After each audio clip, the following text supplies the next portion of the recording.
ধর। Thank you. ভাই, বল। দিদি কি এটা ঠিক করছে? দিদি আবার কি কর? এই যে আয়ুষ্মান ভারত থেকে বাংলা এবং বাঙালিদের বঞ্চিত করছে।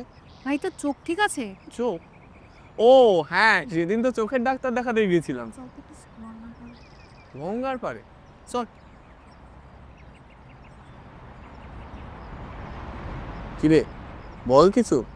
ভাই আয়ুষ্মান ভারতে 40% দিতে হয় রাজ্য সরকারকে, তার মধ্যে আবার টিভি ফ্রিজ বাইক থাকলে সেগুলো পাওয়া যায়। কি?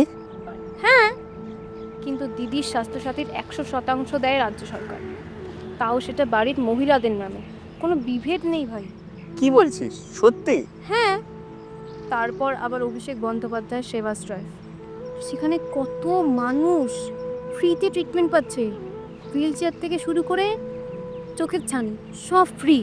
তুই একটা কাজ করতে পারিস, তোর ছানি অপারেশনটা ওখান থেকেই করাতে পারিস, তারপর দেখবি সব সত্যিটা একদম জলের মতো পরিষ্কার দেখতে পাচ্ছিস, বুঝলি?